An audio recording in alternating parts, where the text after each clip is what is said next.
Tu discutes avec des gens, tu participes, tu fais des efforts, mais à chaque fois où tu dis un truc, t'as l'impression que ça prend pas vraiment. Ça crée un petit blanc. Personne ne rebondit, et tu te demandes qu'est-ce que j'ai dit de mal? Alors pourquoi ce que tu dis ça fait un flop à chaque fois? Et quel micro-ajustement tu peux faire dès maintenant pour devenir quelqu'un qui intéresse les autres?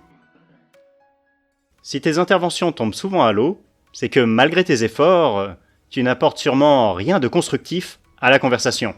Et à force de faire ça, tu deviens lourd pour les autres, sans t'en rendre compte. Et le pire, c'est que tu crois bien faire. Tu te dis que tu vas participer, tu fais l'effort de parler, mais en réalité, tu casses juste le rythme de la discussion. Alors c'est un peu dur comme constat, mais c'est très courant quand on est timide ou qu'on manque encore un peu de confiance en soi en conversation. C'est un mécanisme involontaire et tant que tu ne l'as pas corrigé, tu auras régulièrement ces réactions d'ennui ou de rejet de la part des autres. Et tout ça, c'est à cause des mots qui tuent une conversation. Ces mots creux qu'on dit pour se rassurer, mais qui bloquent complètement une discussion. T'en connais et t'en utilises forcément. Les mots qui tuent le timing de la conversation, ce sont des mots comme « c'est clair »,« carrément »,« c'est sûr », ou pour les plus jeunes, « wesh ». Ce genre de mots, c'est parler pour ne rien dire. Et surtout, ça coupe l'autre dans son élan, tout en lui laissant 100% de la pression de continuer. C'est vraiment trop bon le fromage suisse. Ah, c'est clair. Oui, j'adore la raclette. Carrément. Voilà. Ah ouais. Mais il n'y a pas que ces mots qui tuent une conversation. C'est aussi le cas quand tu donnes ton avis de cette manière. J'adore le fromage suisse. Moi aussi. Super.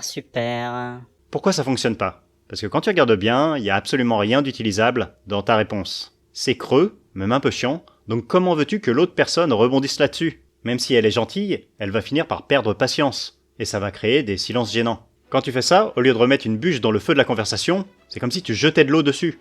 Attention, si les gens ne rebondissent pas quand ils parlent avec toi, ça veut pas dire que t'es pas intéressant. C'est juste que pour le moment, tu n'ajoutes rien d'utile à la conversation. Et encore une fois, ce n'est généralement pas de ta faute. Parce que le stress, l'envie d'être aimé ou la timidité te poussent à utiliser ces phrases creuses. À donner les réponses les plus neutres possibles face aux autres, juste pour éviter le rejet. Et le paradoxe, c'est que c'est exactement ça qu'il crée, le rejet.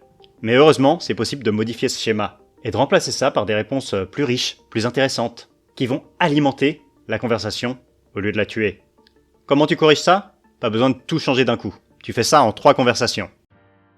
Pendant ta prochaine conversation, tu vas juste observer quels mots creux tu utilises. Tu repères tous les moments où tu dis « c'est clair »,« c'est sûr »,« carrément ». Tu fais juste ça. Parce que si tu vois pas précisément le problème, tu ne peux pas le corriger. Pour la deuxième conversation, tu continues à parler normalement, mais dès que tu repères un des mots creux que tu utilises, tu ajoutes quelque chose derrière. Une question. Une précision. C'est trop bon le fromage suisse. C'est clair. C'est lequel ton préféré? J'adore la raclette. Ah, carrément. Nature ou au poivre? Nature, on sent mieux le goût. En théorie, tu pourrais déjà t'arrêter à cette étape 2, qui te garantit déjà d'être beaucoup plus apprécié par l'autre. Parce que tu alimentes la conversation au lieu de la tuer. Mais soyons un peu plus gourmands parce qu'on est seulement à une seule conversation de devenir vraiment bon en discussion. Là, tu passes au niveau au-dessus. Tu vires complètement les mots creux et tu gardes uniquement ce qui fait avancer la conversation. Donc seulement la deuxième partie de ta phrase. C'est trop bon le fromage suisse. C'est lequel ton préféré? J'adore la raclette. Nature ou au poivre? Nature, on sent mieux le goût. Là, t'as dû entendre la différence, t'es pile dans le bon rythme. Et c'est pour ça que certaines personnes paraissent naturelles en conversation. Pas parce qu'elles sont plus intéressantes dans l'absolu, mais parce qu'elles savent alimenter à tout moment la conversation.